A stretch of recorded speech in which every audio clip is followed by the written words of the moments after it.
네, 지금부터는 최창렬 용인대학교 특임교수와 함께 이번 탄핵안 표결 상황 지켜보면서 얘기 나눠보겠습니다.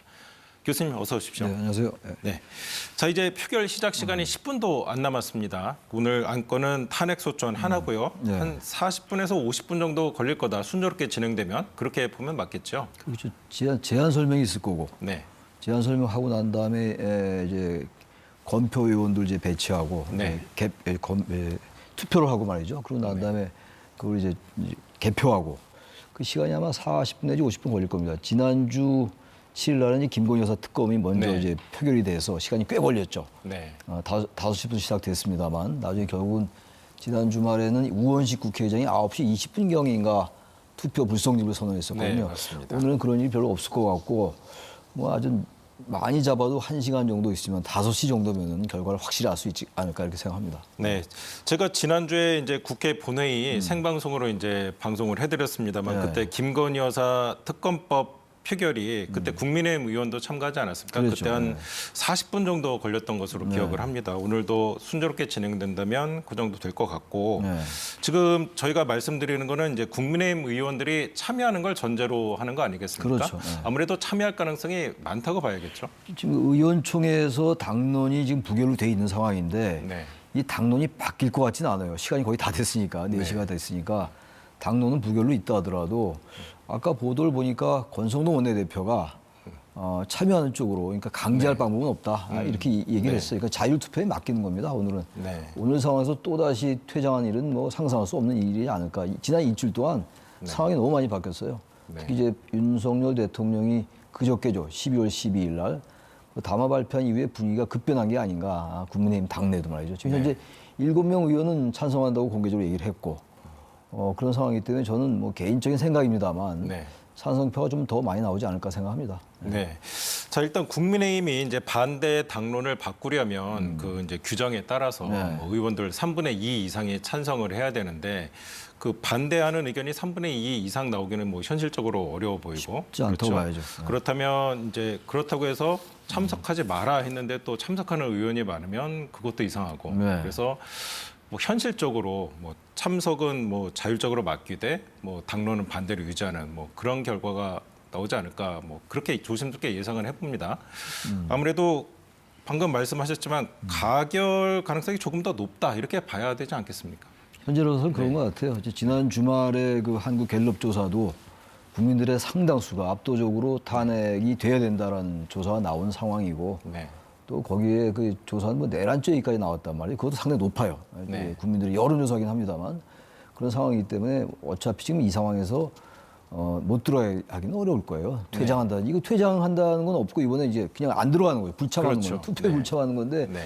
그래서 여의도의 그 국민들의 그 민심을 지금 우리가 아까 봤지 않습니까? 화면으로. 네. 이 상황 속에서 국민의힘이라고 해서 친윤이 아무리 원내대표라고 해도 권성동 의원은 친윤으로 알려져 있는 네. 인사니까 지금 현재 이 상황에서 이미 당론은 부결인데 지난 주말처럼 투표 불참을 결정하는 건 거의 불가능하다고 생각하고 네. 어차피 자유투표로 갈 겁니다 아마. 네.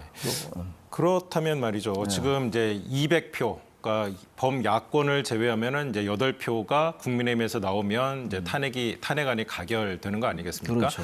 하지만 지금 상황으로서는 과연 그 8표나 아니면 아슬아슬하게 가결이 될 것이냐 아니면 그거보다는 찬성표가 훨씬 더 많이 나올 것이냐 이것도 좀 궁금합니다. 어떻게 보십니까? 글쎄요, 참 예단하기 어려울 것 같은데 네. 8년 전 우리가 한번 생각해 볼 필요는 있습니다. 8년 전에 2016년도 12월 9일 날 탄핵소추 의결이 됐는데 네. 그때 234표였어요. 대다수 많은 사람들이 한 200표 좀 넘는 거 아니냐 네. 이렇게 예상을 많이 했던 걸로 제가 기억합니다. 네. 근데 220표 저는 그때 개인적으로 한 220표 정도 나오지 않을까 생각했는데 훌쩍 넘었단 말이죠. 네. 그래서 의원들이 말이죠. 지금 지금 보도에 나온 건 이제 별로 얘기를 안 하는 것 같은데 지금 여론이라는 게 제가 아까 말씀드린 것처럼 대통령 담화도 있었고 상황이 많이 급변했어요. 12월 7일 날 대통령이 담화한 것과 그리고 나서 그날 주말에 표결이 불성립했고 네. 그리고 12월 8일 날 이제 그런 일이 있었는데 한덕수 총리와 한동훈 대표가 이제 뭐 당에 일임한 거에 대한 발표가 있었고 그랬는데 이 상황 속에서 제가 볼 때는 의원들이 헌법 46조에 보면 말이죠. 네. 국회의원은 국가 이익을 우선하여 양심에 따라 직무를 행한다는 게 헌법 46조에 있다고요. 네. 저기서 국회의원들이 결정적일 때 말이죠. 뭐 모든 의원이 그러진 않겠습니다만 결정적일 때는 민심을 따르지 않느냐. 네. 그렇게 생각합니다. 방금 이제 소식이 하나 들어왔습니다. 국민의힘이 의원총회에서 그 탄핵안 부결 당론은 유지하되 유지하고. 표결은 참여한다 이런 결정을 내렸거든요. 그 저희가 뭐 예상했던 대로 그대로겠죠. 예. 그래 가고 있는 것 같습니다. 자, 그 국민의힘 방금도 계속 말씀하셨습니다만 이렇게 이제 분위기가 바뀔 수밖에 없었던 그런 결정적 이유나 계획이 어떤 거라고 보십니까? 대통령이 담화를 윤 대통령이 12월 7일 날 했죠. 네. 임기를 포함하여 전국 안정 방안을 우리 당에 일임한다. 네. 그리고 정부와 당에 일임한다. 이런 발표를 했어요. 이런 네. 담화를 했고 네. 아까도 제가 말씀드린 것처럼 그날 저녁에 투표가 이제 불성립이 됐고 의원들이 퇴장했단 말이죠. 네. 그 담화가 주요했던 것 같아요. 그때는. 네. 그리고 12월 3일 날 비상계엄이 있었고 12월 7일이 나흘밖에 안 됐으니까 일단 반대하고 보자. 일단 반대를 해놓고 생각해보자라는 기류가 강했을 거예요. 아마 그래서 이제 투표 불성립이 이제 성립이 된 것 같은데 그야말로. 네. 근데 그리고 난 다음에 대통령의 입장이 완전히 돌변했어요. 그렇죠. 12월 10일 담화. 네. 그제 담화죠. 그저께 불과 그저께입니다. 그때 담화는 대통령 일관의 입장 얘기한 것 같긴 해요. 그러니까 어쨌든 12월 7일 담화와 12월 10일 담화는 닷새 차이밖에 안 납니다만 네. 대통령 입장이 완전히 바뀐 거예요. 그때 당에 일임하겠다. 그리고 뭐 이선으로 후퇴한다는 단어는 안 썼지만 사실상 이선 후퇴로 해석될 만한 거였잖아요. 그렇죠. 임기를 포함하여 모든 걸 당에 위임한다, 일임한다라고 얘기했기 때문에 그런 12월 10일은 안 그랬잖아요. 네. 야당의 폭고, 범죄자 집단, 그리고 야당이 이제 광란의 칼춤을 추고 있다. 이런 그래서 끝까지 싸우겠다 말했죠. 탄핵이 되든 수사가 되든 국민과 끝까지 싸우겠다. 네. 근데 국민의 지금 한국갤럽에는 국민의 지지가 지금 상당히 낮은 걸로 나오고 있는데 또 국민이 누군지 모르겠습니다만 어쨌든 그런 입장이었어요. 네. 그런 상황이 아마 그 여당 의원들을 좀 결과는 모르겠습니다만 상당히 많은 의원들이 마음을 바꾸는데 만약에 가결이 된다면 상당한 역할을 하지 않았을까 네. 그렇게 추정할 수 있을 것 같습니다. 네, 지금 화면에 나오는 게 지금 현장 상황인 것 같습니다. 국회 이제 본회의장 바로 앞에 로텐더홀에서 국회 본회의장 안으로 의원들이 들어가고 있는 모습으로 지금 보입니다. 앞에 의자가 보이는 게 국회의장석 같고요. 네. 그 왼쪽에 보이는 화면이 이제 국회 본회의장 내부인데 의원들이 한두 명씩 들어와서 착석하는 모습을 저희가 볼 수가 있습니다. 자, 오늘 예정대로 4시 정도 조금 지나서 시작될 걸로 보입니다. 자, 그제 담화가 특히 이제 문제 아니었습니까? 네. 그제 담화에서 특히 어떤 점이 국민 분노를 키운 그 핵심 지점이라고 보십니까? 그러니까 탄핵이나 수사 뭐든지 받겠다, 국민과 싸우겠다 이런 얘기 하면서 네. 전 처음에 논리가 대선 이후에 178회 야당이 대통령 퇴진과 탄핵 집회 열어왔다. 이런 것들은 사실 자유민주주의 헌정 질서를 파괴하는 것이다. 네. 파괴하는 것이기 때문에 국정이 마비됐으므로 비상계엄이 국헌 논란이나 국정 마비가 아니라 야당의 이런 과도한 탄핵, 감사원장 탄핵도 그렇고 또 예산을 감액해서 통과시키는 헌정 초유의 일 이런 것들을 비판하면서 네. 이런 일들을 바로잡기 위해서 더 이상 지켜볼 수 없다고 생각해서 비상계엄을 선포했다. 이런 내용을 처음에 네. 얘기를 했다고요. 그러니까 이런 부분들은 왜냐하면 지금 헌법에 따라서 야당의 그런 행동을 비판할 수 있죠. 네. 저도 비판 많이 했습니다. 사실. 네. 탄핵이 과도하다. 근데 그러한 건 야당을 정치적으로 견제하고 표로 심판받는 것이지 그건 어쨌든 야당의 권리입니다. 네. 국회에 주어진 권한이고 말이죠.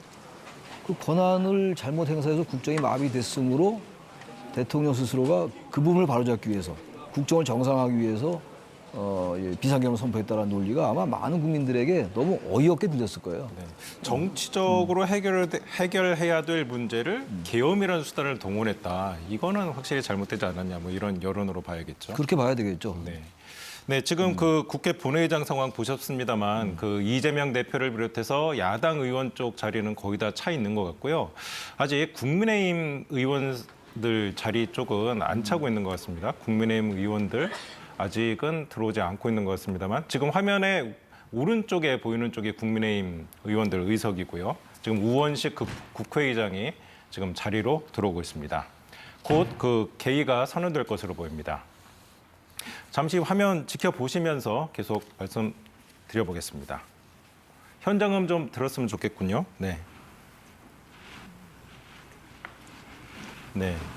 자, 우원식 국회의장이 지금 자리에 앉았고요. 이제 국민의힘 의원들을 조금 기다리고 있다 이렇게 봐야겠죠. 그렇겠죠. 예. 네.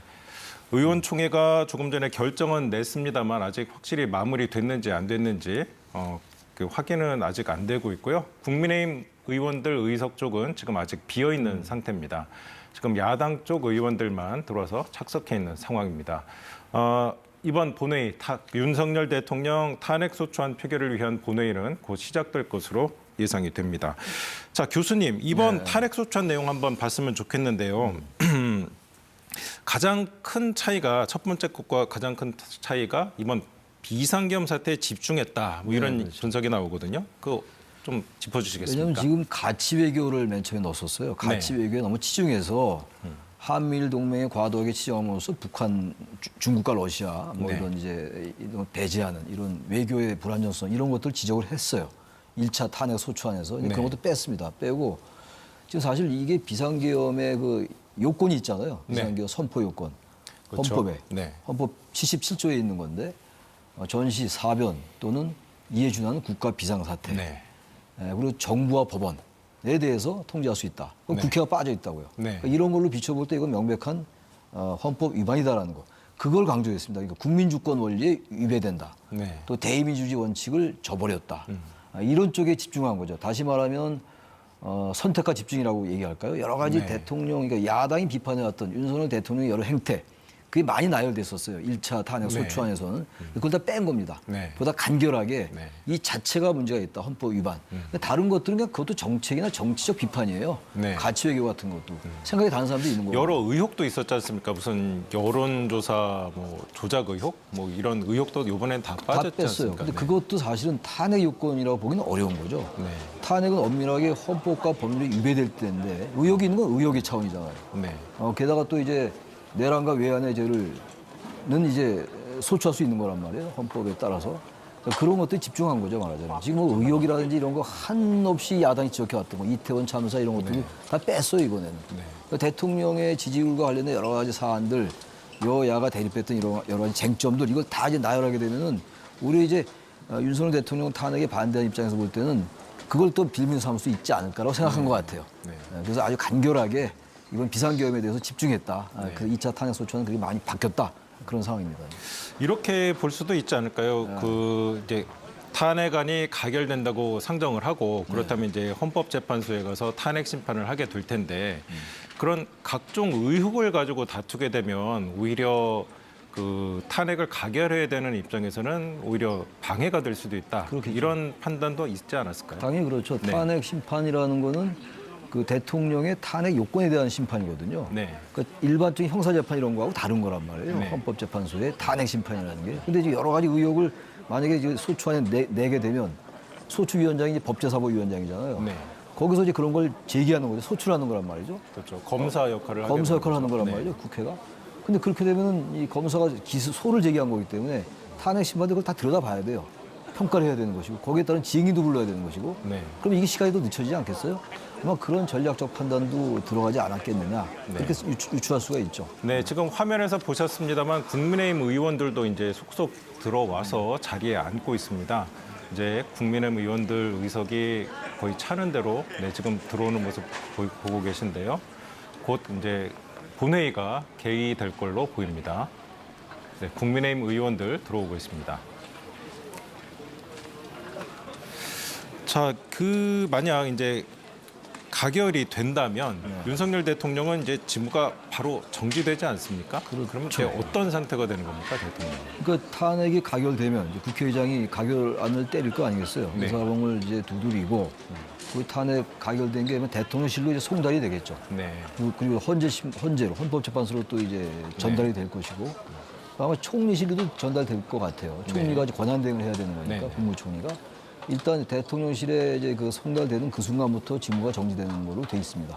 그러니까 직무가 정지된다는 얘기는 대통령 지금 유지하는 거죠. 네. 지금 유지하니까 여러 가지 경호상의 문제 이런 건 그대로 유지가 되는 겁니다. 네.